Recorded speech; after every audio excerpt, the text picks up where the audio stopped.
Shalom, sahabat BBL TLW yang dikasihi Tuhan.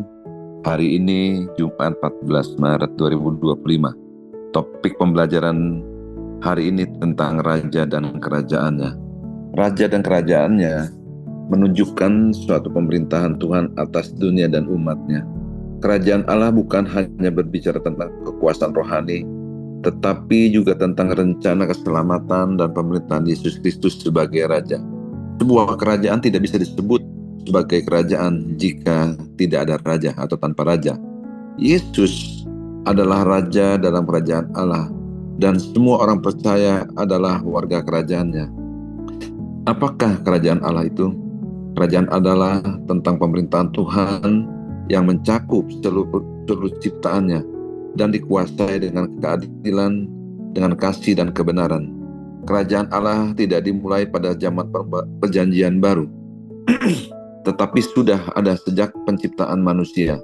Allah digambarkan sebagai raja atas segala raja yang memiliki otoritas mutlak atas ciptaannya. Kita lihat di Mazmur 103 ayat 19, firman Tuhan katakan, Tuhan telah menegakkan tatanya di surga dan kerajaannya berkuasa atas segala sesuatu. Kerajaan Tuhan, kerajaannya kekal yang tidak tergoncangkan.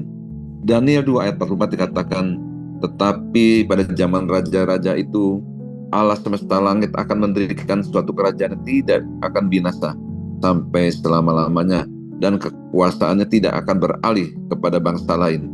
Kerajaan itu akan meremukkan segala sesuatu dan mengakhiri semuanya, tetapi kerajaan itu sendiri akan tetap untuk selama-lamanya. Kerajaan dunia bisa jatuh, namun kerajaan Allah tetap kekal sampai selama-lamanya. Di Daniel 4 ayat 3 dikatakan juga kerajaannya adalah kerajaan yang kekal, pemerintahannya turun-temurun.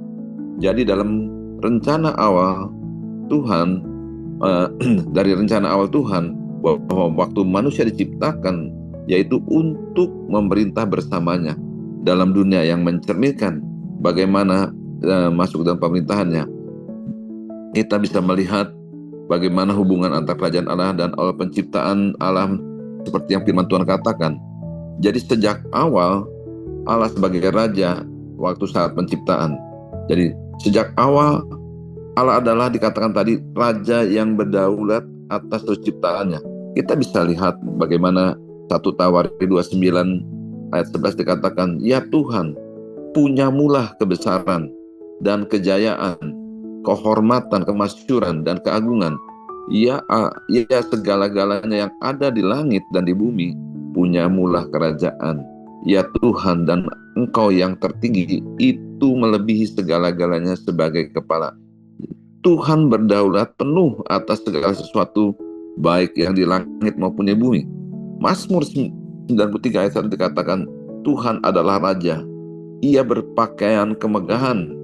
Tuhan berpakaian berikat pinggakan kekuatan. Jadi sejak Kejadian 1 ayat 1, waktu Allah menciptakan, dikatakan pada waktu Allah menciptakan langit dan bumi, sebagai Raja, Tuhan menata, mengatur, memerintah seluruh ciptaannya dengan kehendaknya yang sempurna. Nah, manusia diciptakan sekali lagi untuk memerintah bersama Allah di bumi. Jadi waktu Allah menciptakan manusia sebagai wakilnya di bumi untuk membawa nilai-nilai kerajaannya. Kita bisa lihat di Kejadian 1 ayat 28-29, itu dikatakan, baiklah kita menjadikan manusia menurut gambar dan rupa kita, supaya mereka berkuasa atas ikan-ikan di laut, burung-burung di udara, ternak, dan seluruh bumi. Dengan kata lain, manusia menjadi wakil di bumi, diberikannya otoritas untuk berkuasa atas segala ciptaan yang ada di bumi. Namun, dosa membuat manusia kehilangan hak istimewa itu. Mazmur 8 ayat 6-7 dikatakan bagaimana Engkau membuatnya hampir sama seperti Allah dan memahkotanya dengan kemuliaan dan hormat. Engkau membuat manusia berkuasa di atas buatan tanganmu. Ini menunjukkan bahwa sekali lagi manusia diberikan mandat kerajaan untuk mengelola bumi sebagai representasinya Allah. Namun sekali lagi manusia kehilangan hak istimewa itu akibat dosa. Kejatuhan manusia dan kerusakan menyebabkan kerusakan tatanan kerajaan Allah di bumi. Manusia gagal menjalankan mandat kerajaan karena jatuh dalam dosa.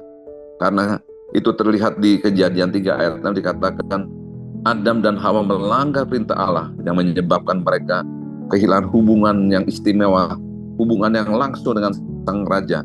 Roma 3 ayat 23 dikatakan, karena semua orang telah berbuat dosa dan kehilangan kemuliaan Allah, dosa membawa perpecahan antara manusia dan Allah, sehingga manusia sekali lagi kehilangan semua fasilitas yang terbaik yang Tuhan sudah berikan sediakan bagi kita untuk memerintah sesuai dengan kehendak dan rencana Allah. Namun Allah rencana tidak pernah gagal untuk memulihkan kerajaannya melalui keturunan Daud. Sejak awal Allah berjanji memulihkan kerajaannya akibat rusak karena dosa. Salah satu cara Allah adalah melalui perjanjian dengan Daud, dengan menegaskan bahwa Mesias sang raja dijanjikan akan datang dari keturunan Daud dan memerintah untuk selama-lamanya. Dan Tuhan di situ kita bisa melihat memilih suku Yehuda sebagai garis keturunannya. Karena itu bagian merupakan rencana yang lebih besar untuk membawa keselamatan kepada umat manusia. Pilihan ini memiliki beberapa makna dan alasan yang dapat kita pahami dan konteks kehidupan kita sebagai orang Kristen. Pembunuhan di sini yang pertama adalah pembunuhan nubuatan mesianik. Dalam perjanjian lama Tuhan sudah mempersiapkan kedatangan Mesias melalui nubuatan yang bahwa Mesias akan datang melalui keturunan Daud Raja Israel. Suku Yehuda adalah salah satu suku dari 12 suku Israel dan merupakan suku yang berasal dari Raja Daud.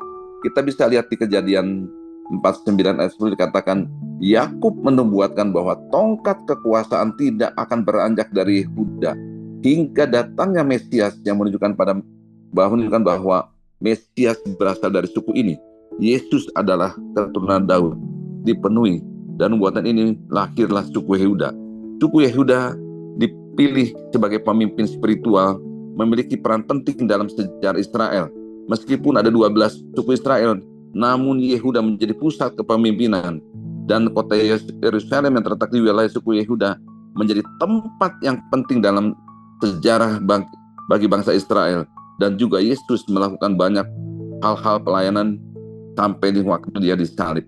Dan pilihan Tuhan Yesus atas suku Yehuda menunjukkan bahwa Tuhan Yesus memiliki rencana yang besar. Dan mungkin kita tidak selalu dapat memahami hal itu. Namun Tuhan memiliki rencana yang luar biasa yang tidak terduga untuk melaksanakan kehendak dan pilihannya. Dan menyatakan melalui Yesus Kristus melalui suku Yehuda.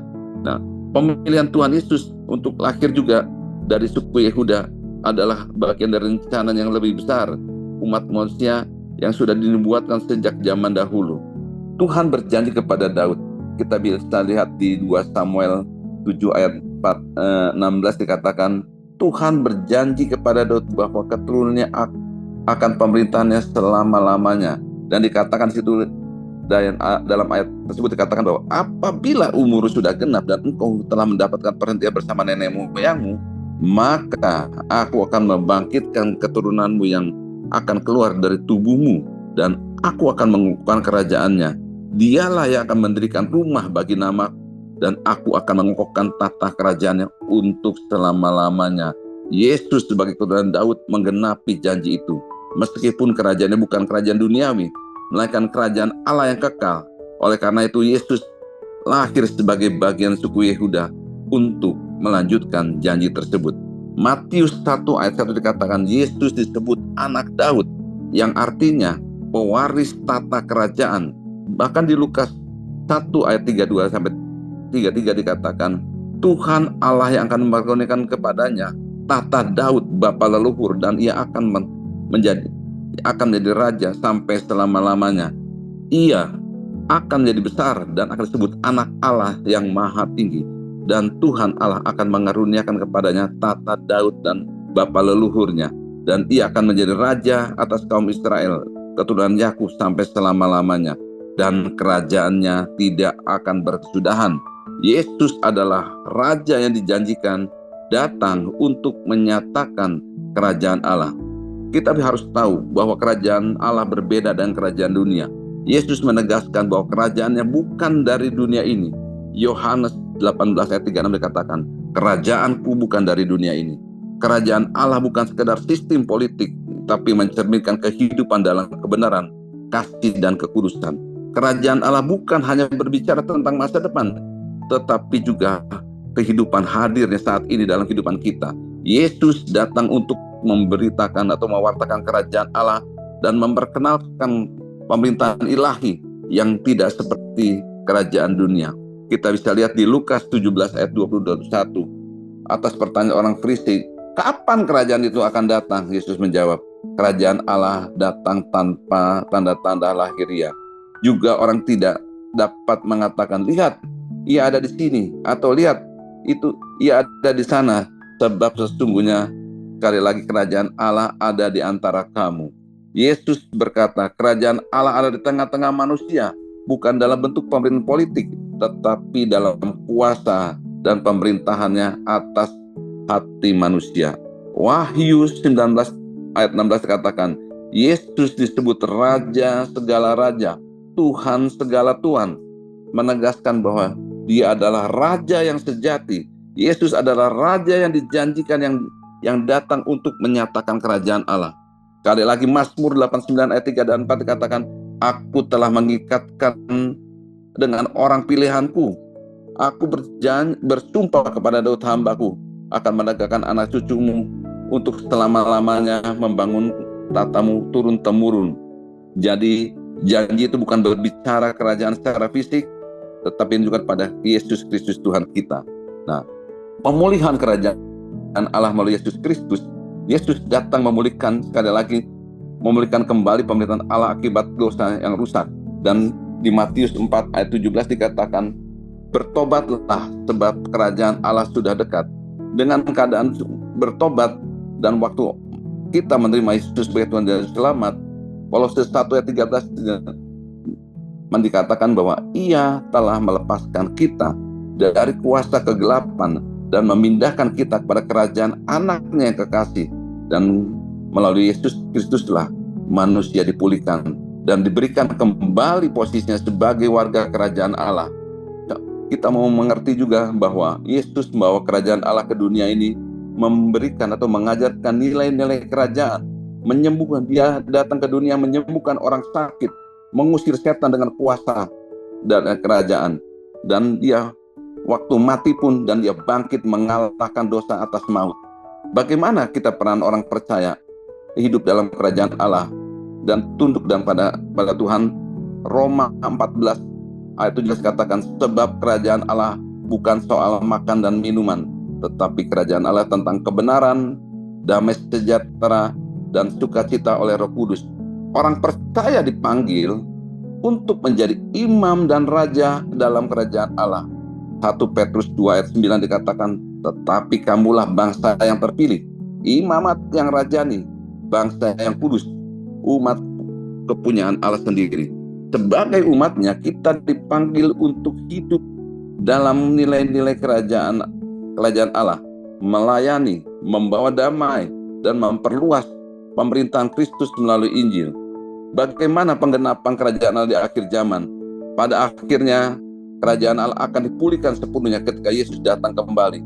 Kita lihat di Wahyu 21 ayat 1-3 dikatakan, Allah akan menciptakan langit dan bumi yang baru, di mana Ia kembali berdiam bersama umatnya sebagai Raja. 1 Korintus 15:25 dikatakan, karena Ia harus memegang pemerintahan sebagai Raja sampai Allah meletakkan semua musuhnya di bawah kakinya. Pada saat itu, mandat awal yang diberikan kepada manusia akan digenapi dalam pemerintahan Kristus yang kekal. Wahyu 22 ayat 16 dikatakan, aku Yesus telah mengutus malaikat-malaikatku untuk memberi kesaksian tentang semuanya ini kepadamu. Bagi jemaat-jemaat, akulah tunas, yaitu keturunan Daud, bintang timur yang gilang gemilang. Dan Wahyu 11 ayat 15 dikatakan, pemerintahan atas dunia telah dipegang oleh Tuhan kita, dan Dia yang diurapinya, dan Dia akan memerintah sebagai Raja sampai selama-lamanya. Dan saat itu, semua pemerintah dunia akan tunduk di bawah pemerintahan Kristus, dan kerajaan Allah akan tegakkan sepenuhnya. Kerajaan Allah adalah pemerintahan Allah yang kekal dengan Yesus sebagai Raja dan orang percaya sebagai warganya dan sebagai bagian dari kerajaannya. Kita dipanggil untuk hidup sesuai dengan prinsip-prinsipnya dan menantikan kedatangan yang kedua kali ketika kerajaannya akan ditegakkan sepenuhnya. Demikian pemberitaan firman Tuhan, pelajar 15 menit. Tuhan Yesus memberkati.